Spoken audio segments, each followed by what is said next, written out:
Canada-U.S. trade war intensifies. Canada's been very, very tough on us over the years. As premiers push back, we look at the impact of new tariffs. It's not a great situation for the alcohol industry. Plus, day 6 in the search for Parker Wells. Water is a critical thing. We're looking at things like dehydration. As new terrain is explored, we hear from the missing 11-year-old's day home. And cross-Canada trek number 2. We fell in love with Canada and its friendly people. Last year by bike, this year by custom camper, these Austrians are back to hit the road. CTV Calgary, local breaking news with Tara Nelson. Hello and thank you for joining us. It is day 6 and still no sign of Parker Wells. The autistic boy walked away from his day home last Thursday in the Northwest. Police are now releasing a map of the presumed path he may have taken before he vanished. Tyson joins us from Thorncliffe tonight. Tyson, volunteers continue to come out in droves. This is all in an effort to find Parker. Yeah, Tara, they have been coming in droves over the last hour or so as many have finished work and are looking to use the rest of the daylight today to find Parker this evening. They'll have a better idea of exactly where he may have been or was headed to just last Thursday. As you mentioned, police releasing a map of his whereabouts, spending much of Thursday's afternoon trek that he was on along Northbound Drive and 56th Avenue. It's a clearer picture of the route Parker Wells may have taken Thursday when he vanished from his Cambrian Heights day home and later spotted in Thorncliffe. Police believe he walked along Northmount Road into Thorncliffe, where he doubled back several times and was last seen on CCTV on Travis Crescent. Like everywhere I look, there's something about him. People are really trying to know who he is. I'm like getting goosebumps. People are trying to know who he is and kind of like really see the world from his perspective. Parker's day home, operated by Supportive Lifestyles and Responsive Children's Supports, was playing loud Disney songs as that was something he enjoyed listening to. Take you wonder by wonder. The company also released a statement Tuesday about his disappearance, saying in part Parker was in their care before he made a sudden exit from the property and 911 was called. Staff followed company policy and immediately went to try and locate him. My grandfather went missing in 2012 from Bowness in Calgary, and I can't express how much it meant to have the community all come together to help the family. Some of these people have been doing this for the past 6 days, looking for this kid, and it's just really heartwarming to see in a really devastating situation. As the search is on day 6, the likelihood of survival if he is in the outdoors slowly diminishes. One of the things that we see as pediatricians is how resilient the body can be. Anything more than a week to 10 days, I would say, makes one extremely worried about things like dehydration and overall safety. Last year, RCMP called off a search after 11 days for Darius McDougall, who was reported missing in the Crow's Nest Pass and is now presumed dead. A Quebec girl was found in an Ontario ditch last summer, surviving without food or water for 4 days. If you can get around with no food, that's possible, but water is a critical thing. We're looking at things like dehydration. Police were also seen on horseback at Nose Hill Park on Tuesday looking for any signs of the boy, who is nonverbal and functions at the level of a toddler. Tyson's back now. Tyson, police also announced today there have been vigilante efforts, which they say is just unacceptable.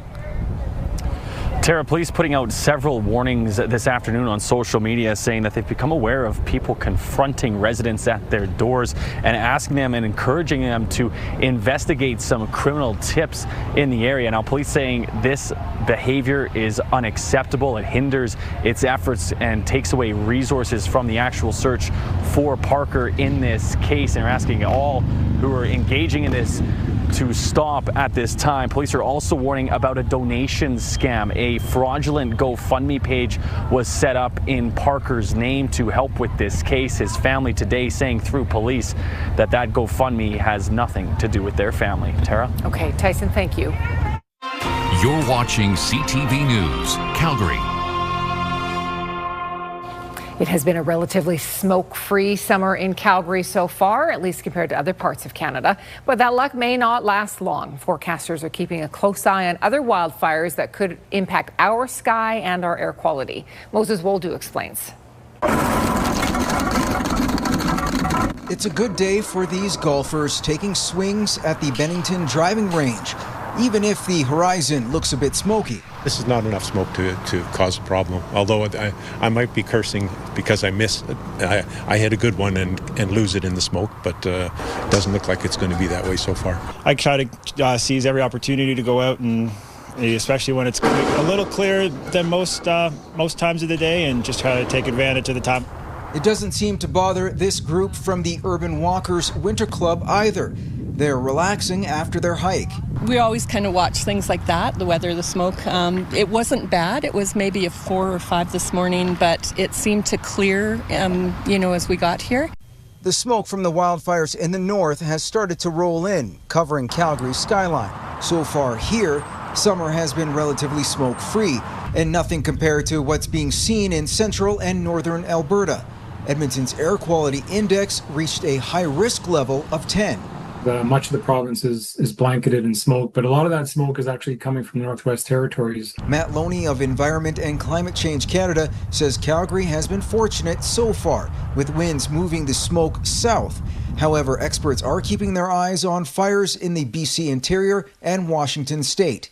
That is something we're watching. Like, the models are suggesting that there could be currents that are going to carry smoke from Washington into the southern portion of the province later this week. Environment Canada recommends anyone with respiratory conditions to keep an eye on the air quality index before heading outdoors. As for these golfers, they plan to take advantage of the weather as much as they can. We've been lucky so far this year, a lot better than Eastern Canada. I'm here every day, mostly sometimes 2 times a day, and that doesn't stop me, but I hope it doesn't stop other people as well. Moses Wildu, CTV News, Calgary. Bring Danielle in now. So how's our air quality in Calgary tonight? We're doing all right tonight. We're sitting at a 3, which if you look at the scale, we're on the low risk part. So when we looked at earlier this morning, though, at 5 a.m., we were at a 7. So that's on the higher end of the air quality health index. And then we were ranging from moderate throughout and low throughout the morning. Again, we're at 3 right now. We're still at a 4, so moderate in the Medicine Hat area, for example. And what's been happening, yes, we did get that flow out of the north and that brought in that smoky air, but at this time we're getting a flow from the southeast, and that's clearing things up a little bit.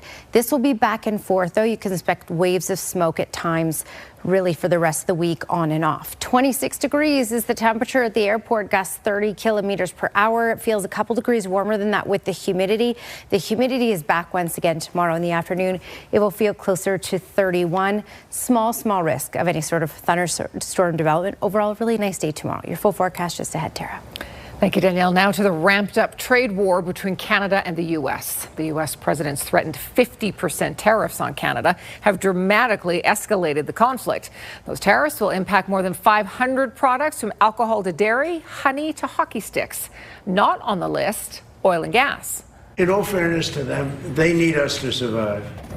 The White House highlighted irritants like the decision to take American booze off liquor store shelves as factors in the decision. The threatened tariffs would impact more than 500 additional products. That's about 5% or $28 billion worth of Canadian exports. A source close to the government tells CTV News the Prime Minister was caught off guard by the announcement. I spoke with President Trump earlier this morning. We agreed to intensify negotiations in the coming weeks, and the team and myself look forward to doing that. The premiers of 9 provinces are now stepping up to adapt to the tariff threat. They announced today they are removing barriers to interprovincial sale of alcohol. In Calgary, some businesses are bracing for the next wave of uncertainty and higher costs. Mark Villani reports. Is breaking the match. Eau Claire Distillery produces 100,000 cases of whiskey each year, made with 100% Alberta barley.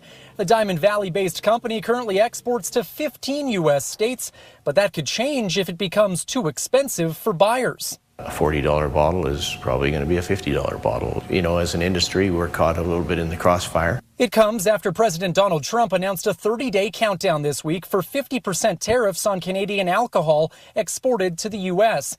Alberta whiskey producers say it creates a whole mess of uncertainty. Calling your distributors, getting product over there within 30 days, and then let alone all this rush to it might not happen. But there is good news. At the Premier's meeting in PEI, an agreement was reached for Alberta liquor producers to now sell their beer, wine, and spirits directly to consumers in all provinces except Quebec.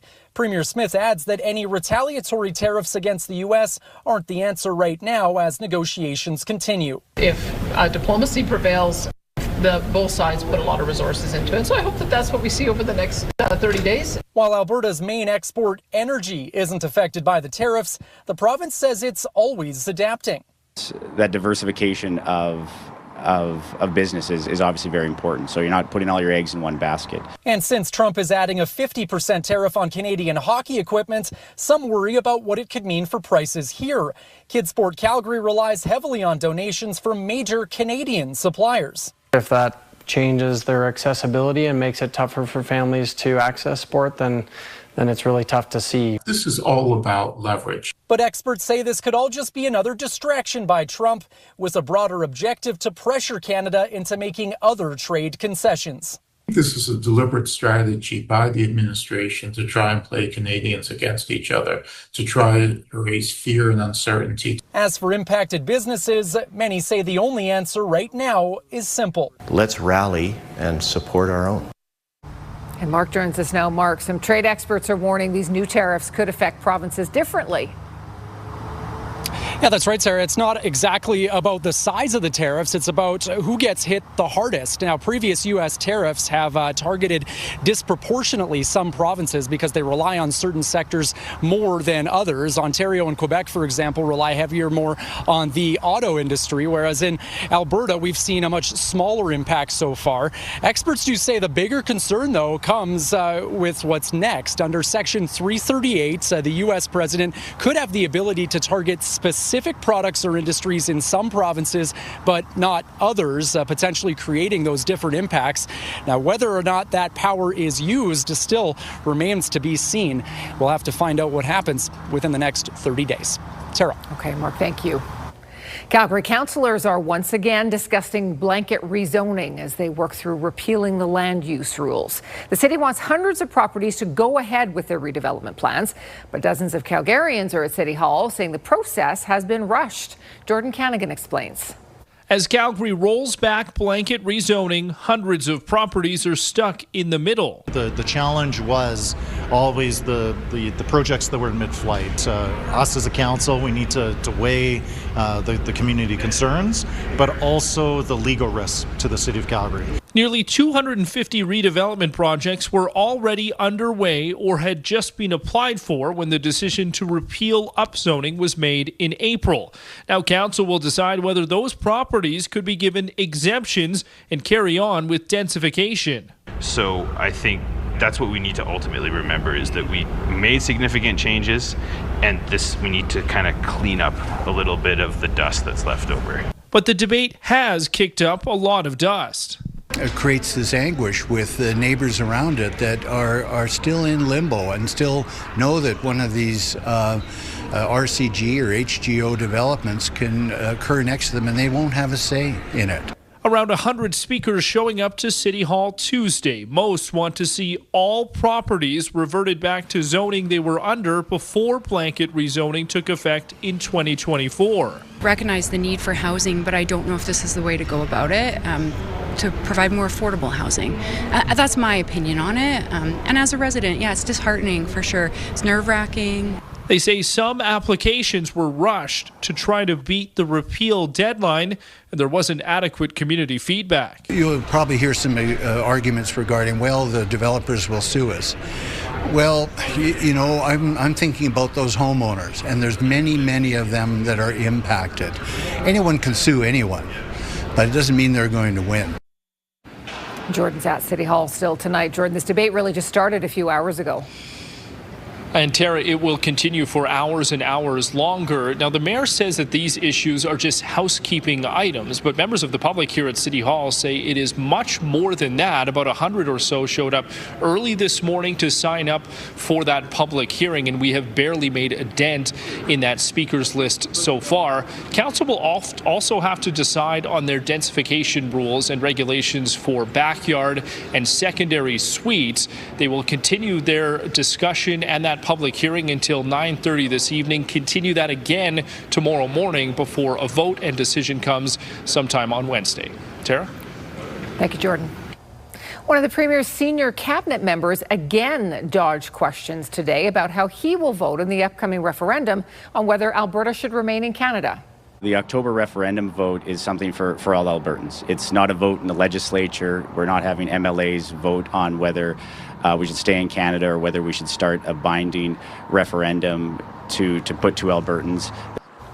Despite being repeatedly asked by reporters, Transportation Minister Devin Dreeshen avoided giving any hint of how he plans to mark his October 19th referendum ballot.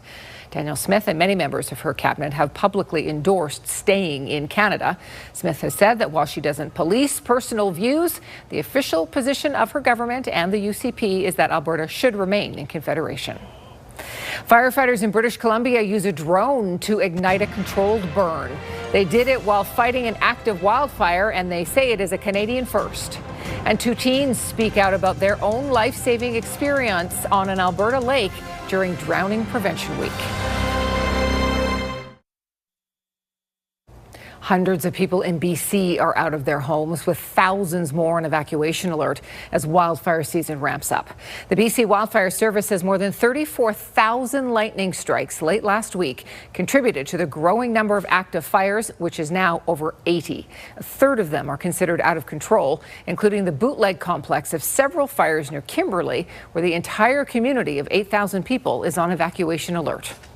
To those that have been evacuated from their homes or who are preparing to evacuate if conditions change, my heart is with you.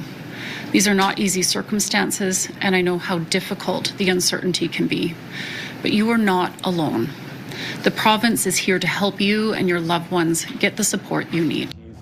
In a Canadian first, the BC Wildfire Service used a drone to trigger a controlled ignition by dropping plastic balls filled with chemicals that ignite when they reach the ground. Crews say it was a successful mission to burn excess forest fuel on the south flank of the Brunswick fire near Boston Bar.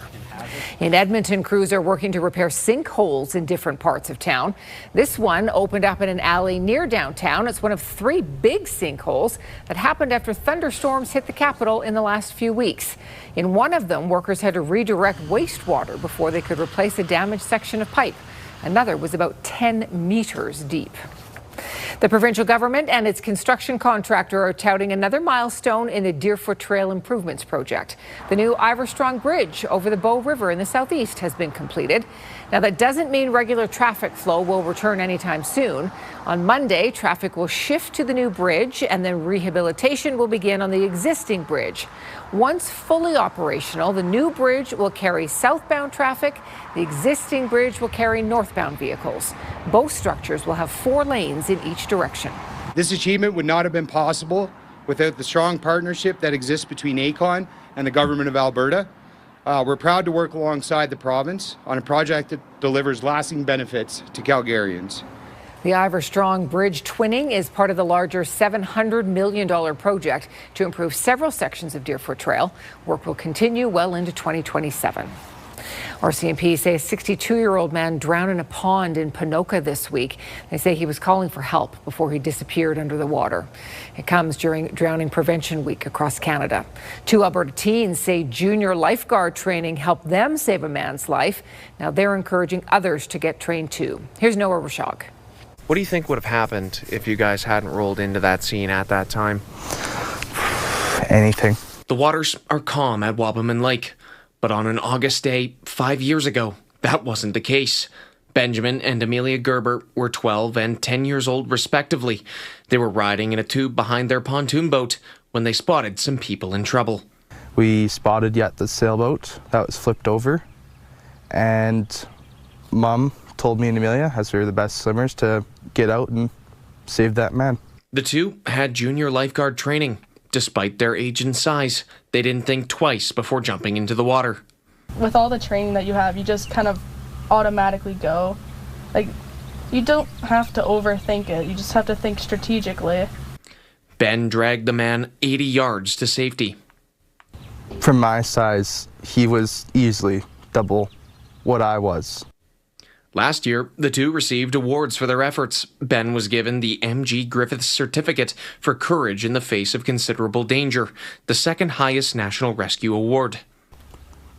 Like the night of is when I kind of finally fully kind of sat back, closed my eyes, and was like, oh my, we saved somebody. This week is National Drowning Prevention Week. The siblings are keynote speakers at upcoming flag-raising ceremonies, examples of how training can save lives. If an incident does occur, they can kind of snap into action a lot easier. So in the case of Amelia and Benjamin, when they saw the gentleman struggling in the water, they were able to go out there and help him and do so safely as well, which is really important. The two have continued their lifeguard training and advocate for others to get their own. Noel Rashog, CTV News, Edmonton.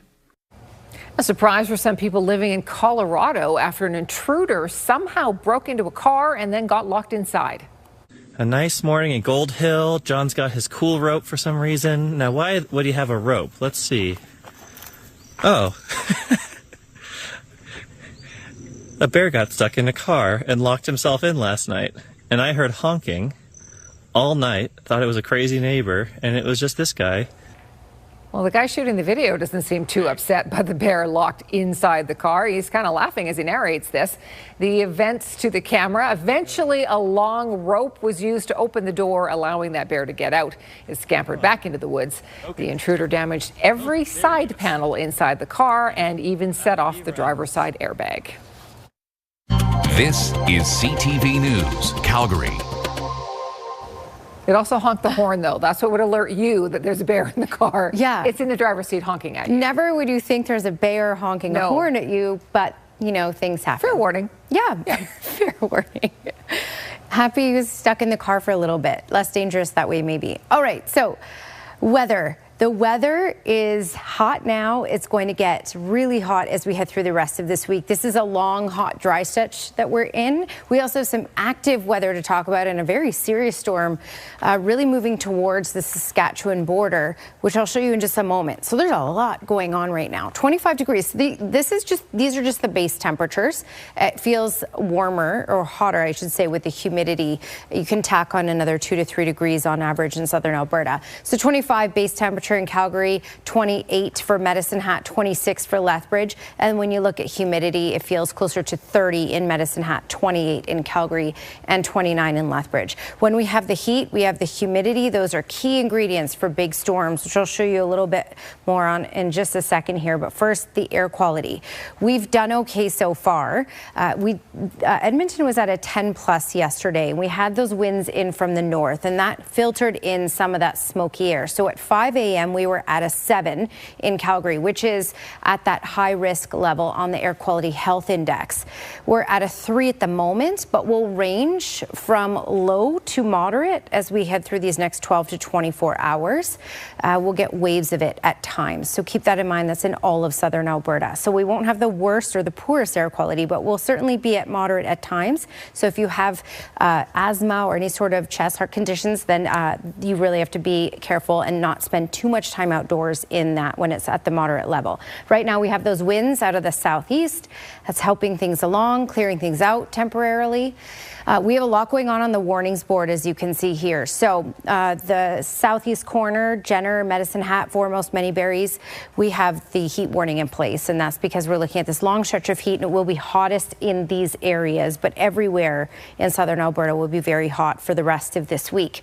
And then we have the severe thunderstorm watch in the lighter yellow here. Calgary is included in that. Claresholm to Calgary, Rocky Mountain House, and then near Coronation, where we had a storm blow through recently. Just about an hour ago, it was producing, I would say, quarter-size hail, and now it's outside of Serial, and it's producing anywhere from golf ball to tennis ball size hail. This is a look at that storm. I'm going to pop out the lightning so you can see it's very intense, very dangerous. It's circling around. It should stay to the north of Serial and tracking off to the east.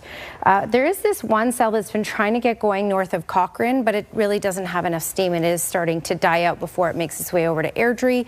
We have a small chance of seeing any of that activity in Calgary, but there is the risk of thunderstorms right up until about 11 o'clock tonight. Then things clear out. Our risk of thunderstorms really does return later on Thursday around those supper hours.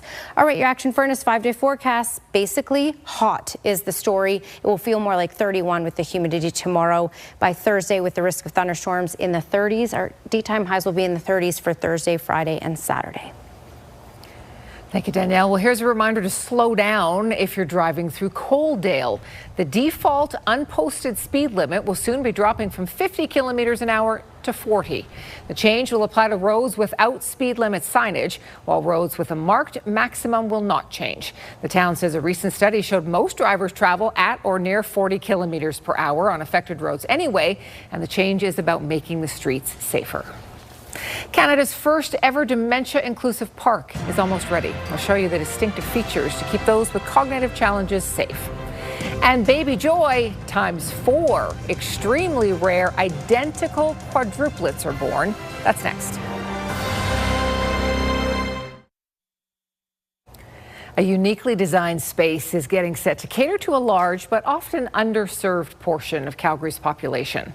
Canada's first ever dementia-inclusive park will soon open in Dover. As Tim Brooke explains, it's a public area meant to help those struggling and the people who care for them. Only a few more steps to go before the Martin Family Legacy Garden springs to life.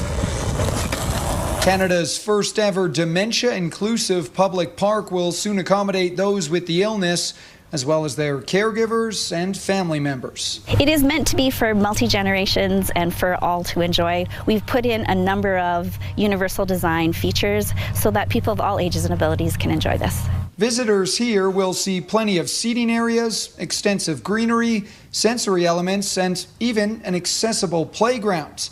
And 3 color-coded loops allow those using the park to wander without getting lost. It's very tangible and very legible and very immediately apparent for folks who maybe don't have the cognitive capacity to navigate themselves through other public spaces. So the continuous handrails that support folks, I think that's a huge benefit to the park and the folks that are going to be using the park. It's all publicly accessible, connecting with the city's pathway system and close to a care home and Forest Lawn Senior Center. So we worked with people like Alzheimer's Calgary, with these researchers who specialize in dementia at the University of Calgary and Mount Royal University. There are currently about 20,000 Calgarians living with dementia.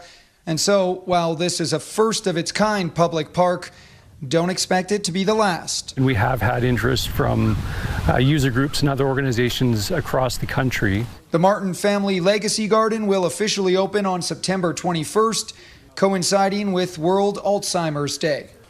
Tim Brooke, CTV News, Calgary. The park's $5 million price tag was picked up by private and public donors. It'll be maintained by the city. Spending hours in front of the TV could be linked to changes in the brain later in life, according to a new study. Researchers followed more than 1,700 adults in their early 50s who reported how often they watched television. More than 20 years later, brain scans found those who watched the most TV were more likely to have brain changes associated with cognitive decline and dementia. Now, researchers say it isn't simply watching a lot of TV that is linked to brain health. Those who took part in the study were also asked how much of their workday they spent sitting. The odds of it happening are 1 in 15 million pregnancies, but an Australian woman has given birth to identical quadruplets. The pregnancy was extremely high risk, but Emily, Harriet, Alexa, and Catherine were born at a hospital in Brisbane on July 14th through elective cesarean. Doctors say the baby's long-term outlook is really good. They're expected to stay in the neonatal intensive care unit for several weeks. Their parents already have 4 kids. They're aged 10, 8, 3, and 1. The family has now set up a GoFundMe campaign to help them financially. Their cross-Canada trip was so good last year, they're doing it again. We'll meet the Austrian couple exploring every inch of this country, and we'll see the Calgary hospitality they enjoyed today.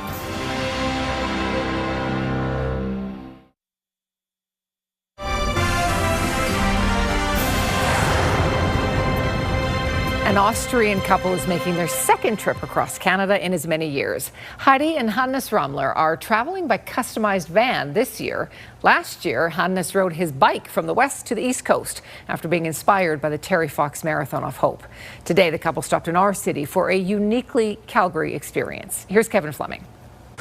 It's not something that they expected, but Heidi and Hannes Ramler were honored to receive white hats at TELUS Spark. The Austrians were drawn here by Sue, the T-Rex experience that opened 4 weeks ago. In 2025, Heidi supported Hannes as he rode his bike across Canada. Last year, I did the whole distance from Vancouver to St. John's in Newfoundland with the bike. And when you are on the bike, you miss some places because it's too far to go. The two share driving responsibilities, and Heidi says in her experience, Canadians are more patient on the road than European drivers. There are some other rules we had to be aware of. That's the stop for all directions, and you are allowed to turn to the right when the light is red. The couple say they did very little planning for this trip that started at the end of May. They're enjoying meeting people and seeing more of the country and what it has to offer in their camper van that Hannes custom built. We stay on municipal campgrounds and national park and so on, and sometimes we go to a hotel to get a little bit renewed.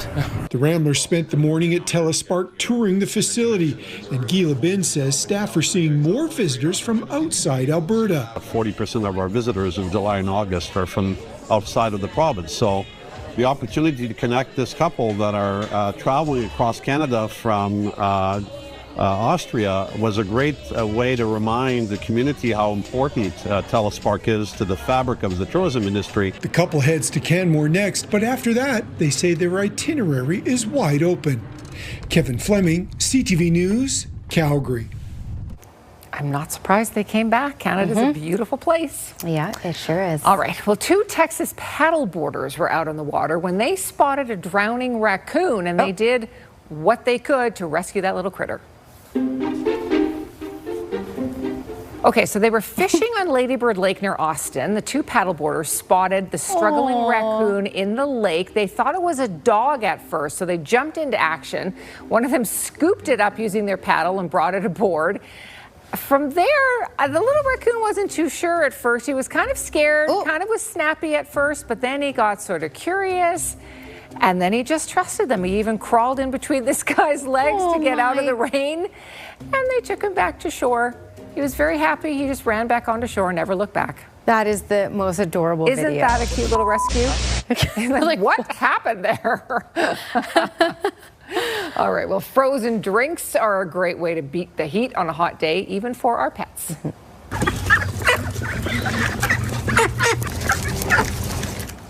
She's serving duckaritas. That's all the rage for these flock of feathered friends. You know, a cold bevy. This is blended berries for these ducks, keeping them hydrated and happy during a heat wave.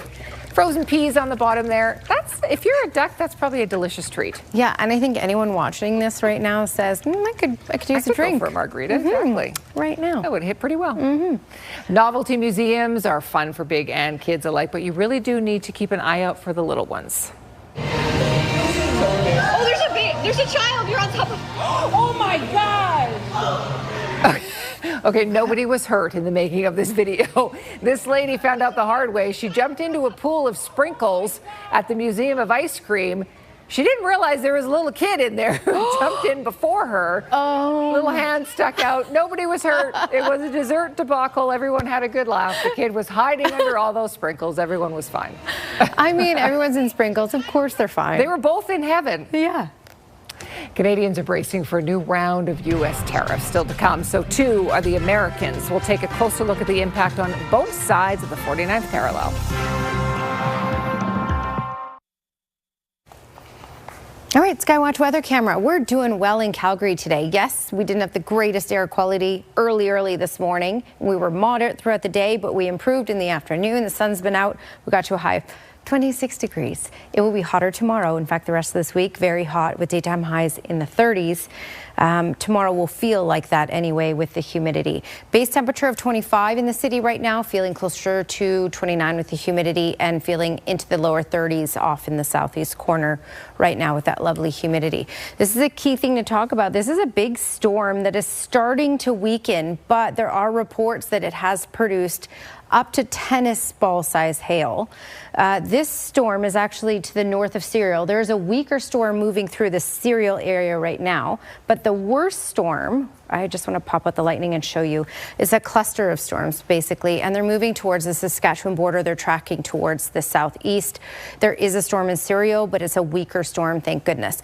All right, this is a cell that was trying to get going north of Cochrane, but this is just fizzling out right now. So some rainfall possible in Airdrie and Calgary, maybe Calgary over the next little bit, but it's not much at all to talk about. We're at a 3 right now. We have these winds out of the southeast on that air quality health index. So we're going to range from low to moderate. So 3 up to 6 over these next 24 hours.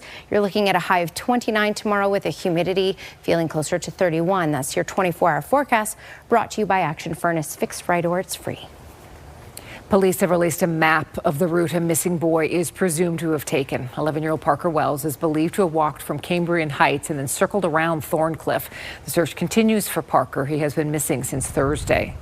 Hundreds of properties are stuck in the middle of Calgary's blanket rezoning repeal. Council is discussing whether to grant exceptions to projects that were already underway when the rules changed.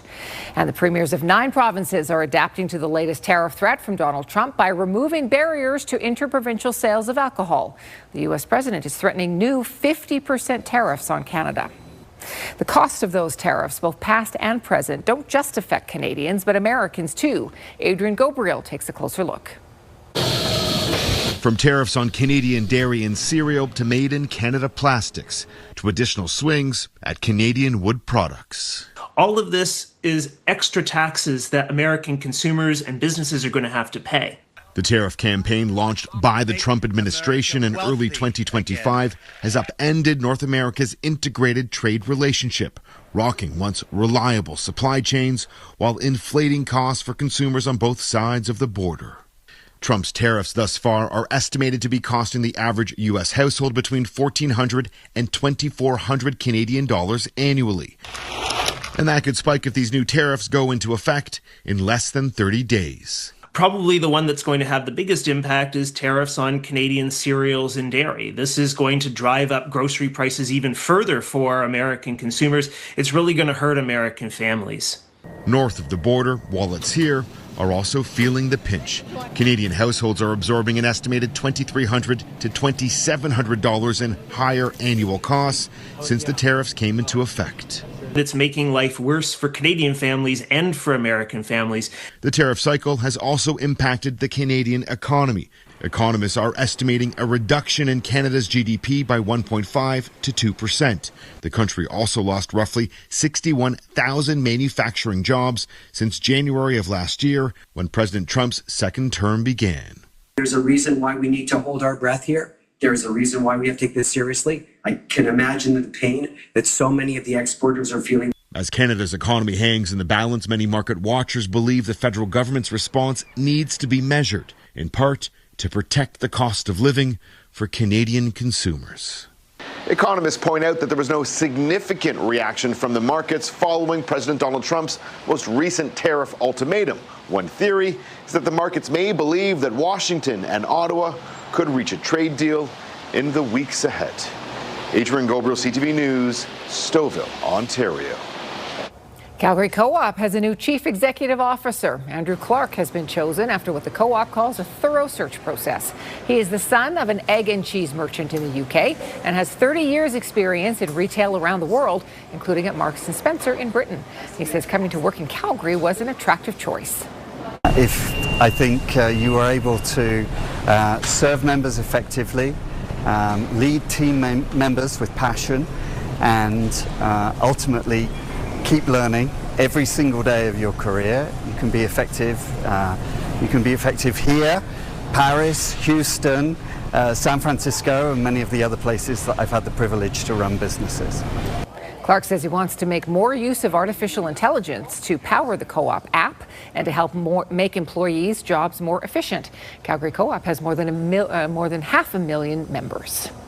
Sometimes famous people's lives are very much like everybody else's. Even country music stars have garage sales. We'll get a look at what Brett Kissel's trying to get rid of coming up.